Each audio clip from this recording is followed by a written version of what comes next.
বুদ্ধি থাকলে উপায় বের ঠিক আছে, কিন্তু সব সময় তো সব বুদ্ধি খাটে না। তো আজকের মতন তুমি আইলে খুশি হও, কালকে তোমাকে বুদ্ধি খাটে ঠিক বিস্কুট খাই দেব। তুমি না হয় আর 10,000 টাকার ব্যবস্থা করে দাও না। কিন্তু এতগুলো টাকা আমি কি করে ব্যবস্থা করি? আমার পেট ভরে গেছে। এই কে কোথায় আছিস? ওকে নিয়ে যা, নিয়ে গিয়ে যা বললাম তাই কর।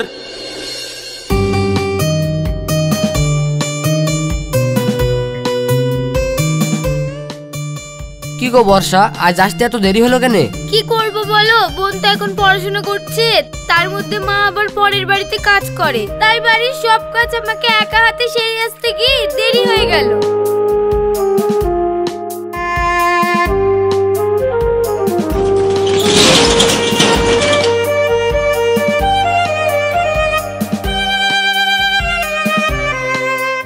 দাও তাহলে আমাকে এক কাপ চা করে দাও।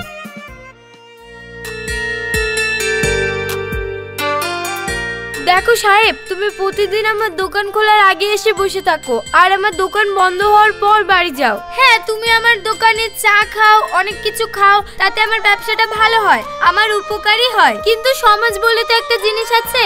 দেখো, তোমার এইভাবে বসে থাকাটা সমাজের মানুষ ভালোভাবে নেয় না, তারা তোমাকে সামনে পিছনে অনেক কথা বলে, এটা তোমাকে বুঝতে হবে। দেখো, আমি তো লোকের মুখে হাত দিতে পারবো না, তবে এটুকু বলতে পারবো যে তোমাকে নিয়ে আমার মনে কোনো খারাপ ভাবনা চিন্তা কিছুই নাই। আর তাছাড়া আমি যতক্ষণ থাকি কিছু না কিছু খাই। শুনো, মানুষে হিংসা করে অনেক কথাই বলবে, ওসব কথা মনে করতে গেলে হবে না। তুমি তোমার ব্যবসা করো তো। এক কাপ চা দাও তো। হ্যাঁ দিচ্ছি, বসেন।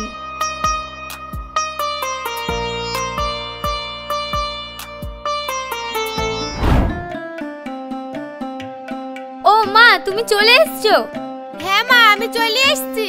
ঠিক আছে মা, এই ব্যাগটা রাখো আর আমাকে বালতিটা দাও, আমি সজলধারা থেকে পানি নিয়ে আসি। মা, তোকে পানি আনতে যেতে হবে না, আমি তোর দেরি দেখি আগে পানি নিয়ে চলে এসেছি। ঠিক আছে মা, তাহলে আমি রান্না করতে গেলাম। বর্ষার সংসারের লেগে কতই বা খাটবে, বাপ মরে যাওয়ার পর থেকে গোটা সংসারের দায়িত্ব নিজের ঘাড়ে নিয়ে নিয়েছে। আবার ওর বিয়ের বয়স হয়ে গেল, বিটাও দিতে পারছি না, আর ওর বিয়ে দিবই বা কি করি?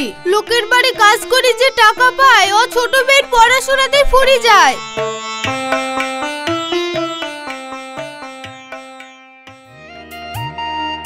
কই গো সার্জিনা, বাড়ি আসো নাকি? ও বাবু এসেছেন, আসেন আসেন আসেন।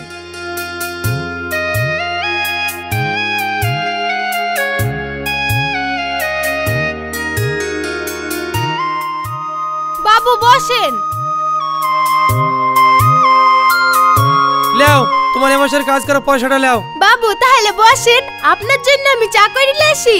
না গো, চা খাবো না, আগে তুমি কেমন আছো তাই বলো। কেমন আর থাকবো বাবু, এই অকালে স্বামী মরে গেল, আবার ছোট মেয়েটা পড়াশোনা করছে, তার খরচা, বড় মেয়েটাও বিদারি হয়ে গেছে, তারও বিয়ে দিতে পারছি নি, সে চায়ের দোকান চালাচ্ছে।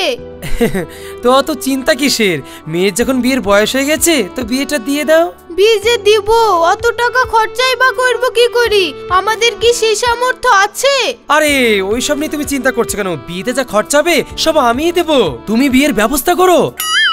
তাই নাকি বাবু? তাহলে তো ভালোই হয়। সত্যি বাবু, বিটা আপনি দিদাবু বলছেন, আপনার মতো মানুষ হয় না। হ্যাঁ, আমি খুব ভালো ছেলে, বিয়েটা তোমার মেয়ের আমার সাথেই দাও। আর তাছাড়া আমার মতন টাকা পয়সা আলা ছেলে তুমি পাবাও না। আপনি কি বলছেন? আপনার কোনো বিবেক আছে? আপনার মেয়ের বয়সে মেয়ের সঙ্গে বিয়ে করবেন বলছেন? ছি! আরে তুমি রাগ করছো কেন? বাবু তো মেয়ের বয়সের মেয়েকে বিয়ে করবো বলছে, মেয়েকে তার বিয়ে করবো বলছে না। আর তাছাড়া এখন বিদা দেখ খরচ, তোমরা পারবা না বলেই তো তোমাদের দুঃখ কষ্ট দেখে তোমার মেয়েকে বিটা করবো বলছে। আপনার বাড়িতে আমার মা কাজ করে বলে যা ইচ্ছে তাই বলবেন? আপনি ভাবলেন কি করে আপনার মতো বুড়োকে আমি বিয়ে করব? বেরিয়ে যান আমার বাড়ি থেকে। আহা বর্ষা, তুমি এত রেগে যাচ্ছ কেন? আমি তো তোমাকে বিয়ের পরে রানীর মতন করে রাখবো, আমি তোমার কোনো জিনিসের অভাব হতে দেবো না। আমার কি কোনো জিনিস কম আছে? বিয়ের পরে তুমি রানী হয়ে থাকবে। আমার এত কথা শোনার দরকার নেই, আপনি এক্ষুনি আমার বাড়ি থেকে বেরিয়ে যান। কাজটা কি তুই ঠিক করলি বর্ষা? এর মাসুল কিন্তু তোকে দিতেই হবে। সে মাসুল দিতে হয় দেব, আপনি বেরান আমার বাড়ি থেকে, আর কোনোদিন আপনি বিয়ে বলে এই বাড়িতে আসবেন না। শোন, বাবু ভালো বলি তোকে বিয়ে করবো বলেছিল, তুই তো বাবুর কথা শুনলি নি, এবার দেখিস তোদের কি হয়। চলেন বাবু।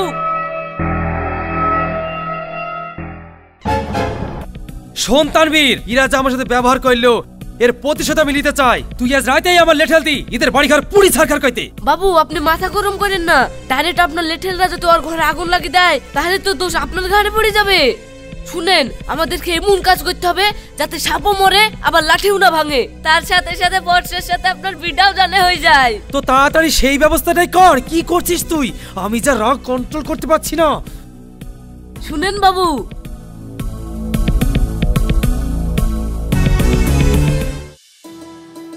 একটা খুশির খবর আছে ডালিয়া। কি খবর? ডালিয়া, আমার সেই চাকরির ইন্টারভিউটা ছিল, আমি সিলেক্ট হয়ে গেছি। কিন্তু এটা তো খুব খুশির খবর।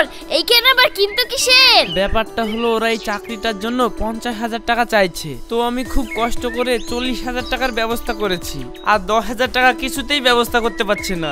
তুমি না হয় আর 10,000 টাকার ব্যবস্থা করে দাও না। কিন্তু এতগুলো টাকা আমি কি করে ব্যবস্থা করি? তাছাড়া আমার পরিবারের অবস্থা তুমি তো ভালোই জানো।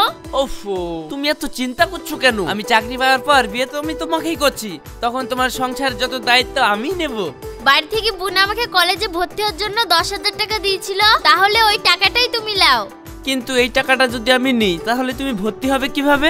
আরে তুমি চাকরি পেয়ে গেলে তো আমাকেই বিয়ে করছো, তখন আর আমার পড়ার কি দরকার? এই নাও টাকা।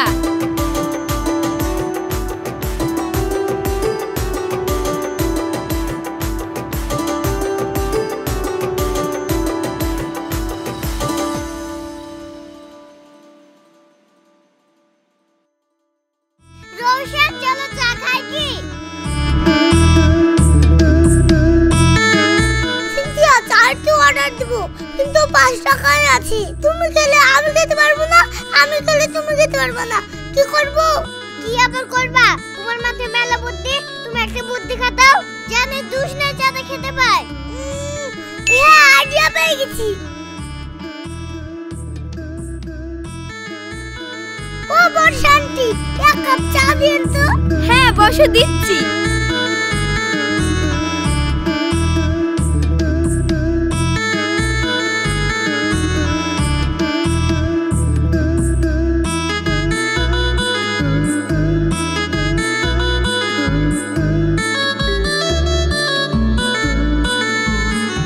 কোনটি কাপ তো ফুটু, একটি কাপ দিছো, একটা কাপ দাও। হ্যাঁ দিচ্ছি দিচ্ছি।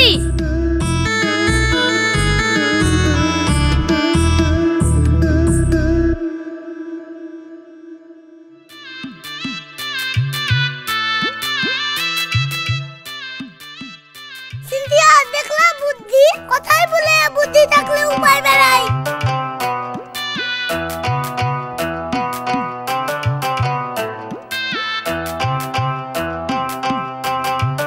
একটা 4 টাকা দিয়ে দেখলা কিভাবে দুধ চা খেয়ে নিয়েছি। এখনো খাওয়া হয়নি, তাড়াতাড়ি সাইডে চলো, না হলে মান সম্মান থাকবে?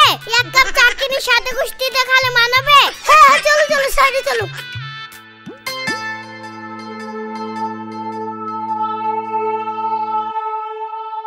রৌশন শুধু চা দেয় খালা তো মাথায় যখন এতই বুদ্ধি তোমার, তাহলে আর একটা উপায় বের করি, একটু বিস্কুটের ব্যবস্থা করো। এই মেয়ে তো জালি খালু, কি করব আমি? একে চায়ের পয়সা বাঁচিনি, আবার বলছে বিস্কুট খাবো। বুদ্ধি থাকলে উপায় বের, ঠিক আছে, কিন্তু সব সময় তো সব বুদ্ধি খাটে না। তো আজকের মতন তুমি আইলে খুশি হও, কালকে তোমাকে বুদ্ধি খাটি ঠিক বিস্কুট খাই দেবো। হ্যাঁ আমি বুঝতে পেরেছি, কালকে খাবা কি খাবা না আমি জানি না, তবে আজকে যে তুমি বুদ্ধি খাটি আমাকে বাড়ি নিয়ে চলে যেতে, এটা আমি ভালো করে জানি। বুঝতে যখন পারছো তাহলে চলো, আর ঝামেলা করো না।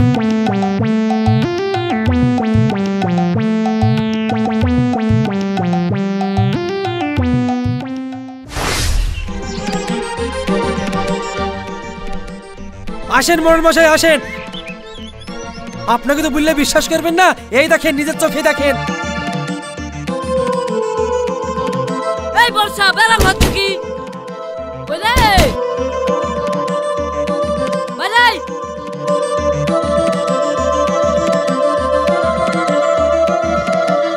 মোড়ল মশাই কিছু বলছেন নাকি? এই ধর ধর ধর ধর ধর। দেখেন কি কি আর বলবো, সব তো নিজের চোখে দেখতে পাচ্ছি। বিয়ে করতে বললে বিয়ে করবি না তোরা, আবার ঘরের মধ্যে পরপুরুষ, পাড়ায় কি মান সম্মান কিছু রাখবি না তোরা? মোড়ল মশাই, আমি তো কিছুই জানিনি ও কিভাবে ঢুকলো আমার ঘরে। চুপ কর তুই হচ্ছে আসলে বদমাইশ। মোড়ল মশাই, এভাবে হবে না, এর একটা উপযুক্ত শাস্তির ব্যবস্থা আপনাকে করতেই হবে, না হলে আমাদের গোটা পাড়া নষ্ট হয়ে যাবে। মোড়ল মশাই, আপনি আমাকে ভুল বুঝছেন, আপনি আমার কথাটা তো শুনুন। তোর কোনো কথা শুনবো না, আমি নিজের চোখে দেখেছি আর আমি ভুল শুনছি। আজ থেকে তোকে আমি গ্রাম ছাড়া করে দিলাম, তুই আর এই বাড়িতে পা দিবি না, আর এই বাড়িতেও জানে তোকে না দেখি। বেরিয়ে যা আমাদের গ্রাম থেকে। কি বলছেন মোড়ল মশাই? আমি আমার গ্রাম ছেড়ে কোথায় যাব? আর তাছাড়াও কখন ঢুকেছে আমি তো জানিই নি। ছি ছি ছি বর্ষা, তোকে আমার নিজের মেয়ে ভাবতে ঘৃণা লাগছে। তুই যেই কাজ করবে আমি স্বপ্নে ভাবতে পারিনি। বোন, তুই যা দুর্নামি কাজ করলি, তুই এই বাড়িতে থাকলে আমার বিয়ে জীবনেও হবে না। বেরিয়ে যা এই বাড়ি থেকে, দিয়ে আমাদের মুক্তি দে। না মা, আমি কিছু করিনি মা।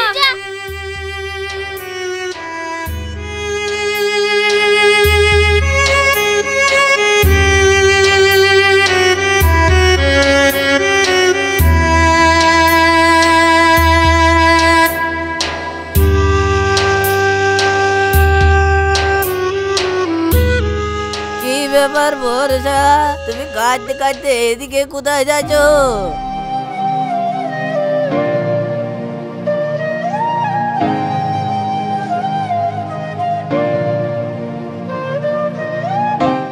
দেখো, আমি যতদূর জানি তুমি এ কাজ করতে পারো না। মোড়ল যখন তোমাকে গ্রাম ছাড়ার নির্দেশ দিয়েছে, তো আমি তো কিছু করতে পারবো না। তো আমার বাড়ি অন্য গ্রামে, তুমি যদি আমার বাড়িতে থাকো তাহলে মোড়ল কিছু বলতে পারবে না। চলো আমার বাড়িতেই থাকবা।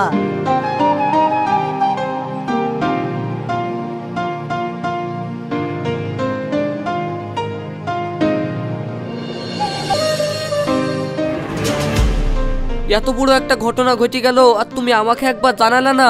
জানো আমি কত কষ্ট করে এই ঠিকানা ম্যানেজ করেছি। তুমি শুধু ওই ছেলেটার বর্ণনা আমাকে দাও, একবার আমি আগে ওকে খুঁজে পাই, তারপর এমন শিক্ষা দিব ওকে, ও জীবনকার মতন আর এরকম খারাপ কাজ করার সাহস পাবে না।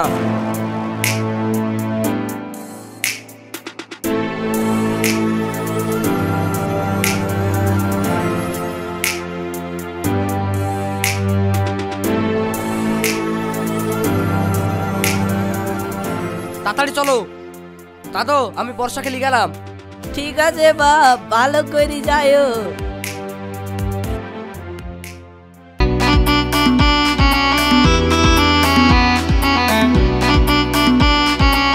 আরে তুই সেই না, সেই বর্ষার ঘরে ঢুকি দুর্নাম বের করেছিলি বর্ষার? না না না না না, আমি কেন হব? দেখো ভাই, তোমার কোথাও ভুল হচ্ছে। হ্যাঁ, আমার কোনো ভুল হয়েছে না, আমি সব রিপোর্ট লিখার এসেছি। শোন ভাই, তুই হচ্ছে আমার আসল ভাই। আমি যে কাজটা করতে পারিনি সেই কাজটা তুই করে দেখেছিস, তাই আজ আমি তোকে পার্টি দিব। চ দুই ভাই মিলে পার্টি করি। তুই শুনবি ভাই আমি কেন পার্টি দিব? হ্যাঁ ভাই বলো, কিসের লেগে পার্টি দিবা? ওই বর্ষাকে আমি প্রেম করবো বলেছিলাম, ও আমাকে প্রেম করেনি, তাই বর্ষাকে যখন তুই উচিত শিক্ষা দিয়েছিস তার লেগে আমি তোকে পার্টি দিব। চ আজকে মদ খাবো।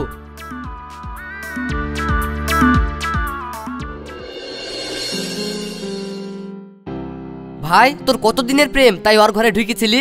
আরে আমার কিসের প্রেম, আমার কোনো প্রেম ছিল না। আমাকে লাডিম বাবু টাকা দিয়েছিল, আমি মুনিশ খেটেছি। ও আমাকে ওর ঘরে ঢুকতে বলেছে, আমি ঢুকেছি, বেরিয়ে পালিয়ে এসেছি। আমার কেন ওর সঙ্গে প্রেম থাকবে? শালা, একটা সৎ মেয়ে তুই এভাবে দুর্নাম দিয়েছিলি আর তুই মুনিশ খাটতে গেছিলি শালা।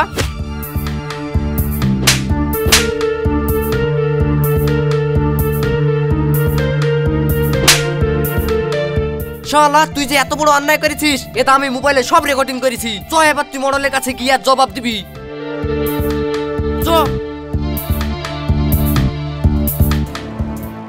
আরে আমার কিসের প্রেম, আমার কোনো প্রেম ছিল না। আমাকে লাডিম বাবু টাকা দিয়েছিল, আমি মুনিশ খেটেছি। ও আমাকে ওর ঘরে ঢুকতে বলেছে, আমি ঢুকেছি, বেরিয়ে পালিয়ে এসেছি। আমার কেন ওর সঙ্গে প্রেম থাকবে? দেখো বর্ষা, আমি নিজের চোখে যেটা দেখেছিলাম সেটার ভিত্তিতেই আমি এই বিচারটা করেছিলাম। তো তুমি আমাকে ক্ষমা করে দাও, তোমার যে কোনো দোষ নাই এটা প্রমাণিত হয়ে গেল, তাই তুমি গ্রামে ফিরে আসো। আর তুই যেমন লোক ভাড়া করি এত বড় অন্যায় কাজ করেছিস, আমি তোদের দুজনকেই গ্রাম ছাড়া করলাম। এই কে কোথায় আছিস? ওদের দুজনের মুখে চুনকালি মাখিয়ে জুতোর মালা পরিয়ে ওদেরকে গ্রাম ছাড়া করে দে। মোড়ল মশাই আমাকে ক্ষমা করে দেন, আমার বিরাট ভুলে গেছে। এই কে কোথায় আছিস? ওকে নিয়ে যা, নিয়ে গিয়ে যা বললাম তাই কর।